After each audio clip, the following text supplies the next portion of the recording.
የድንግል ማርያም ልጅ ከመሬት ላይ ወድቆ እንደ ሕፃናቱ እያለቃቀሰ ታሪክ አሳያቸው። ትዕማን ኮቲባ በክፉ ስራቸው መሬት አፏን ከፍታ ሰጠመቻቸው። የትዕማን ዘሮች ከነ ልጆቻቸው ዝንጀሮና ጦጣ አድርጓ ወጣቸው። በራሳቸው ውሻ እያባረራቸው ከቤት ወደ ገደል ወስዶ ከተታቸው።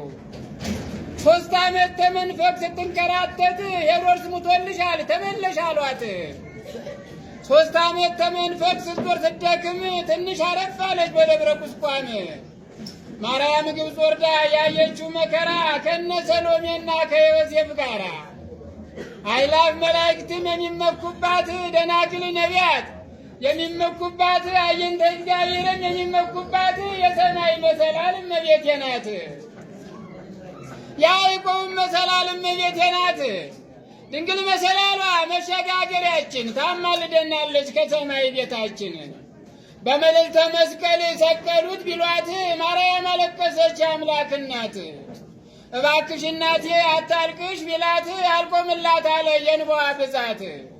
ድንግል ማርያምን አታማልደንም እያሉ ማለት ከብርሃን ሸሽቶ ከሲኦል መግባት።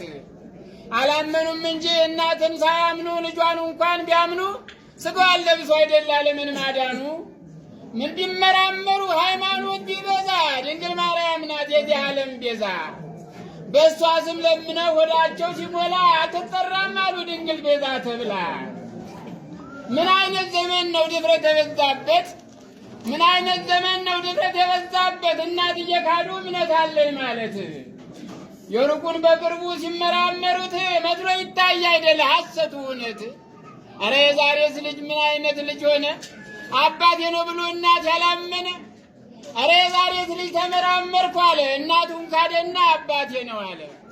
ኢየሱስ ጌታ ነው ኢየሱስ ያድናል እያለም ቢለው በእናቱ አይደለም ወይ በድንግል ማርያም ምሕረት ያገኘው? መንገዱ ጠፍቶበት ተሳሳተው ድንግል ማርያም ናት ለአዳም ተስፋው።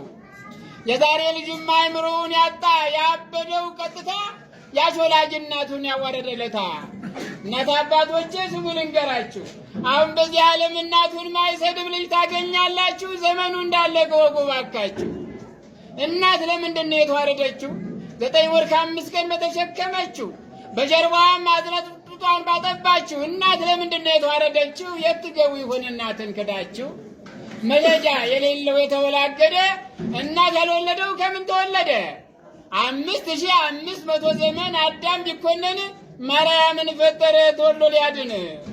ማርያም ሳትወለድ ምን ምሕረት ነበረ? ከሲኦል መቃብር ወድቆ ነው የኖረ። ከሐናና ከኢያቄም ማርያም ተወልዳ ደምሳ ጠፋች የሰው ልጅን ፍዳ። ሐናና ኢያቄምን ባርኮ ቀድሷቸው ድንግል ማርያምን ጸጋውን ሰጣቸው። ነሐሴ 7 ቀን ማርያም ተጸንሳ ያ መተፍዳ መተኩነኔን አጠፋች ደምስሳ። ሐና በጸነሰች 6 ወር ሲሆናት ከሐናም ወገኖች መጡ ሊጎበኟት።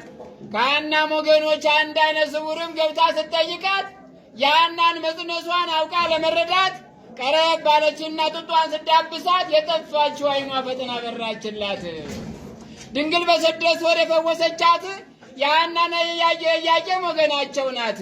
እንዲህ ያለች እናት እውር ምታበራ ድውይ የምትፈውስ መመቻ እያለችን ምን ነው መንታ ሆነ ሰዎች ልባችን?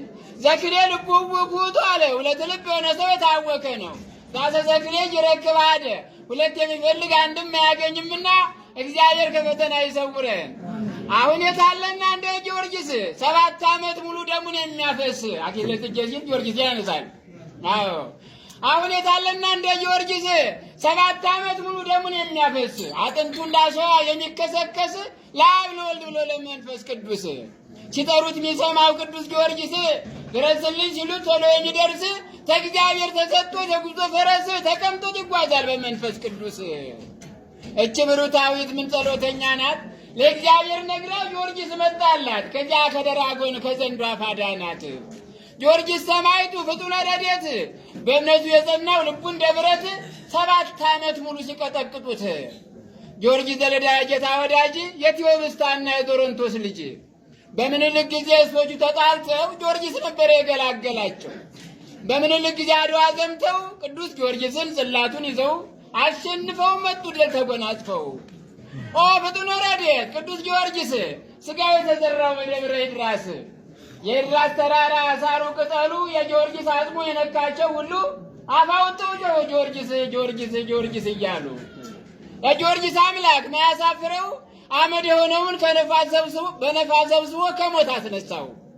ጊዮርጊስ ተነስቶ ዘርተው የሄዱትን ተከታተላቸው፣ ድምፁን አሰማቸው። አብረን ነው ምን ሄደው ጠብቁኝ አላቸው። እነሱም ሰሙና በመገረም ቆመው አስተዋሉ። አመዱን ዘርተ ነው እንዴት መጣ እያሉ የሚሉትን ቢያጡ አስማታም ነው አሉ። ጊዮርጊስ ታሰረ ከመበለቷ ቤት ከምሰሶው ጋራ። አምላክ በሰው አድሮ ታሪኩን ሲሰራ የሕይወትን ፍሬ ምሰሶ አፈራ። ምሰሶው ሲያፈራ መበለቷም አየች፣ አመስግነዋለች። ሰላም ለከ እያለች። በዚች በኦርቶዶክስ ማን ነው ያፈረባት? በዚች በሃይማኖት ማን ነው ያፈረባት? ቅዱስ ጊዮርጊስም 7 አክሊላትን ተሸለመባት። ሰማዕቱ ጊዮርጊስ አጥንቱን ከስክሶ ደሙን አፈሰሰ፣ ከ70 ነገሥታት በላይም ነገሰ። እግዚአብሔር አብሮት ስላለ ነው ታዲያ 70 ነገሥታትን ያሸነፈ። ዛሬ እግዚአብሔር አብሮት የሌለ ሰው 30 ዘመን ቢዋጉ መሸነፍ አይገኝምና ከቅድስት ኤልሳቤጥ ዮሐንስ ተወልዶ ሕዝቡን አጠመቀው። ዮርዳኖስ ወርዶ በውኃ ሲያጠምቃቸው በመንፈስ የሚያጠምቅ ይመጣል አላቸው። ነቢያት ሐዋርያት እንደነገሯቸው ታኅሳስ 29 ተወለደላቸው። ጥር 11 ቀን መንፈስ መጣላቸው። በዮሐንስም እጅ ሊጠመቅላቸው። ጌታም ዮሐንስን አጥምቀኝ ቢለው ገለባ በእሳት ፊት አይቆምም አለው። መጥምቁ ዮሐንስ በተሰጠው ጸጋ ጌታውን ሊያጠምቅ እጆቹን ዘረጋ። እጆቹን ዘርግቶ ጌታን አጠመቀ። ጌታም ተጠመቀ፣ ቃሎቹን በሙሉ እያስጠነቀቀ። በዮሐንስ አንደበት ቃሉን ሲገልጸው ያልተጠመቀ ሰው አይድንም አለው። ጌታችን ቃሉ መቼ ነግሮ ያልቃል? ዮሐንስ አጥምቋል፣ ጌታችን ተጠምቋል። የጌታ ትሕትና የዮሐንስ ልዕልና ሲነገር ይኖራል። ለዮሐንስ ተሰጠው የፈተና ዕዳ፣ አንገቱ ቀረበች ለሄሮድያዳ። ያች ሄሮድያዳ ጨካኝ ሴት ነበረች፣ ምሕረት የሌላት። ሄሮድስን ጠየቀች የዮሐንስን አንገት ቆርጦ እንዲሰጣት። ሄሮድስም ይሻለ ኃጢአት የጣፈጠው ሰራዊት አዘዘ የዮሐንስን አንገት በሰይፍ ሊያስቆርጠው። የዮሐንስን አንገት በሰይፍ ይመቱራት፣ ለዮሐንስ ራስ ክንፍ ታደላት። የዮሐንስን ራስ ክንፍ ሲያደላት ይህን ዓለም ዙረሽ አስተምር ያላት።